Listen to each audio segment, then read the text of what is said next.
Na videoaula anterior, nós vimos as divisões do sistema nervoso central e periférico e começamos a repassar algumas estruturas importantes do encéfalo. Começamos pelo tronco encefálico, conhecendo o bulbo, a ponte e o mesencéfalo, e também falamos sobre o cerebelo. Agora vamos conhecer outras estruturas que ficam mais no centro do cérebro, como, por exemplo, o tálamo, a amígdala, o hipotálamo e o hipocampo.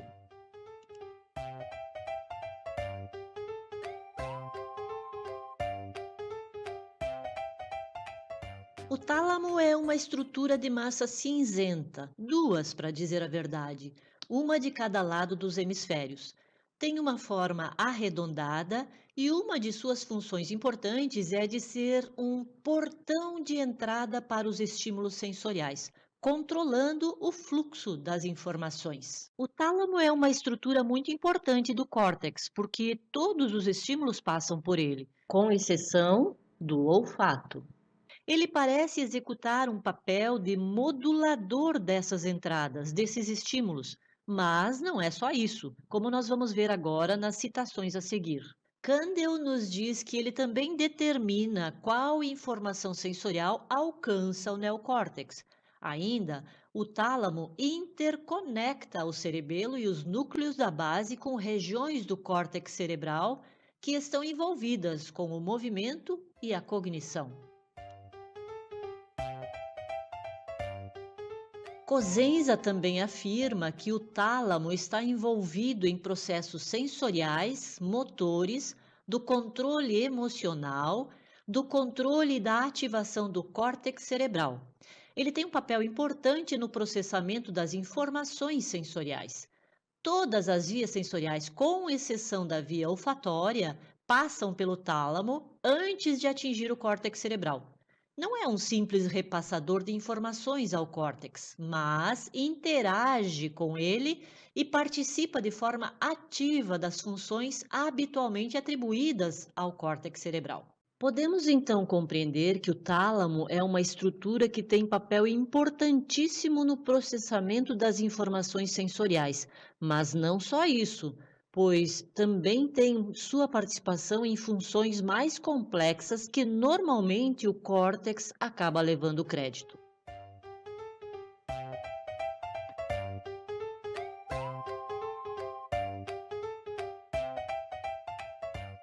O hipotálamo situa-se na parede do terceiro ventrículo, abaixo do tálamo, sendo constituído basicamente de substância cinzenta. Nós já sabemos que as substâncias cinzentas são os corpos dos neurônios.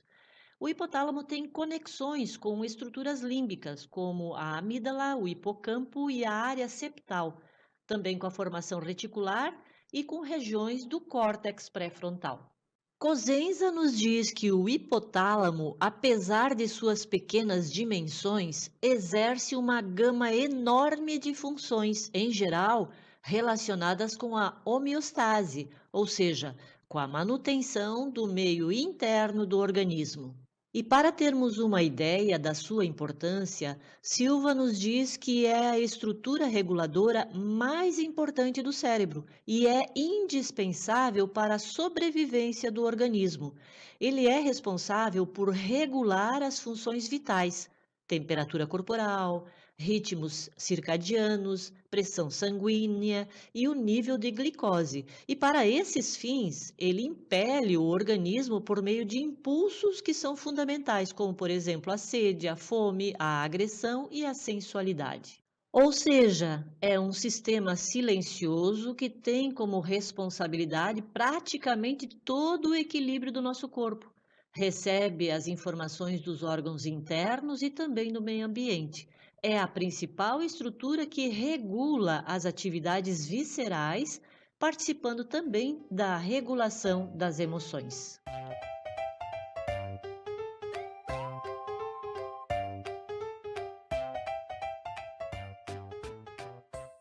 O corpo amidaloide, ou a amígdala, como nós conhecemos, está situado no lobo temporal, junto à parte final da cauda do núcleo caudado, e é uma das áreas cerebrais controladoras dos processos emocionais. Silva nos diz que a amígdala é o centro fundamental no processo das emoções, especialmente as negativas, como o medo. Essa estrutura também participa no aprendizado, no sistema de recompensa do cérebro e nas reações relacionadas a lutar ou fugir. Ou seja, quando a amígdala detecta situações ameaçadoras, ela desencadeia respostas viscerais e endócrinas, ativando o hipotálamo e os centros do tronco encefálico. Além de preparar o organismo para o enfrentamento, a amígdala ainda faz o registro emocional dessa experiência, para poder identificá-la em situações futuras. Cosenza afirma que a amígdala participa de processos cognitivos como a atenção, a percepção e a memória explícita. E esse processo se dá através do significado emocional dos estímulos externos. A amígdala pode atuar liberando hormônios e neuromoduladores, os quais, por sua vez, alteram o processamento cognitivo no córtex cerebral. Helvas nos diz que a amígdala também pode ser responsável pelo comportamento altruísta, o amor, e precisamente o amor com as crias. Uma lesão na amígdala faz com que o indivíduo perca o sentido afetivo da percepção de uma informação, como a visão de uma pessoa conhecida sem que identifique o sentimento de gostar ou não da pessoa em questão, funcionando conjuntamente com o hipotálamo. As amígdalas têm a função de identificar perigos, gerando medo, ansiedade e estado de alerta, preparando-se para fugir ou lutar. E ele ainda diz que lesões na amígdala ou a sua desconexão provocam dissociação entre os processos sensoriais e emocionais. Lesões na amígdala podem levar a problemas no processamento de faces e outros sinais sociais.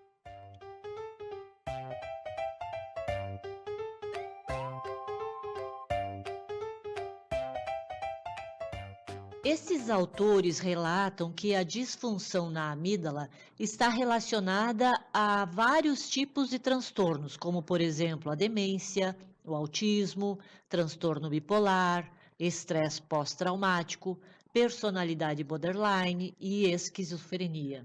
E Silva ainda complementa que ela participa de processos cognitivos como a atenção, percepção e a memória, e seria importante também na atribuição do significado emocional dos estímulos externos.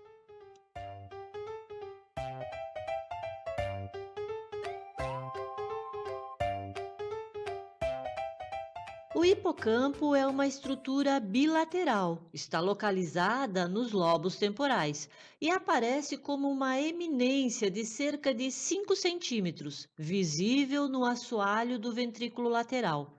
Essa estrutura também faz parte do sistema límbico. O hipocampo está relacionado ao registro de memórias declarativas, tanto de curto como de longo prazo. Também tem sua participação na orientação espacial e no controle das emoções. Helvas nos diz que, quando ocorre lesão nos dois hipocampos, não há registros de experiências vividas.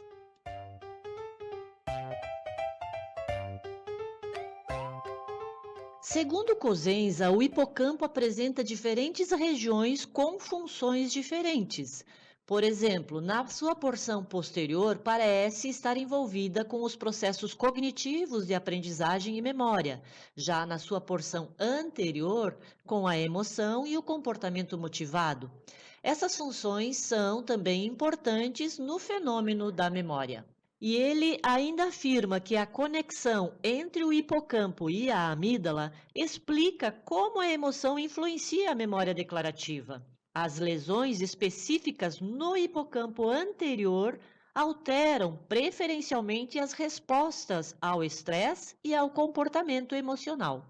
E ele complementa que o hipocampo posterior se conecta com porções do giro do cíngulo e processam informações visoespaciais, aspectos da memória e elementos da exploração ambiental.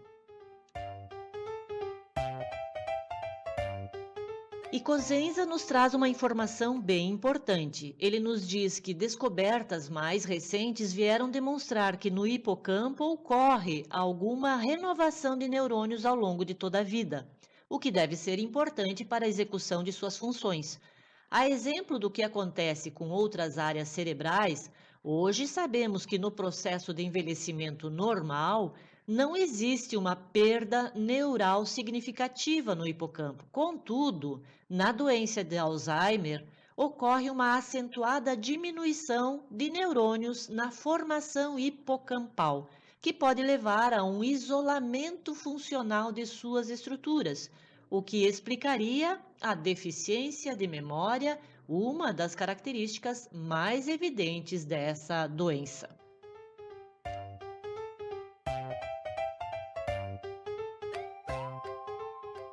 Como você deve ter percebido, as estruturas cerebrais têm as suas funções principais, mas elas têm participação em outras funções importantes, ou seja, uma estrutura não funciona isolada, mas depende de outras estruturas para funcionarem adequadamente, complementando o funcionamento integral e harmônico do cérebro como um todo.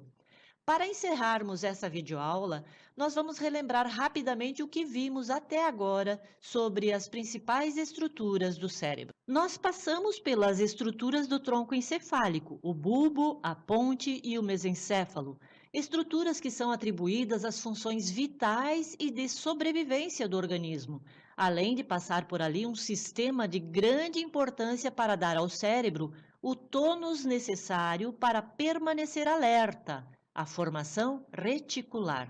Falamos do cerebelo e sua importante função na motricidade. Graças a ele, nossos movimentos são harmoniosos, mas vimos que ele participa também de outras funções mais cognitivas também.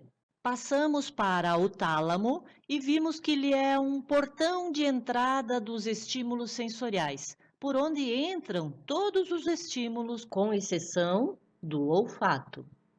Falamos sobre o hipotálamo, que é uma estrutura reguladora das funções vitais, viscerais, responsável pelo equilíbrio corporal. Aprendemos também que a amígdala controla os processos emocionais e contribui na tomada de decisão, porque na tomada de decisão estão envolvidas as emoções do indivíduo. E para finalizar, nós vimos o hipocampo, que está relacionado ao registro de memórias declarativas, tanto de curto como de longo prazo.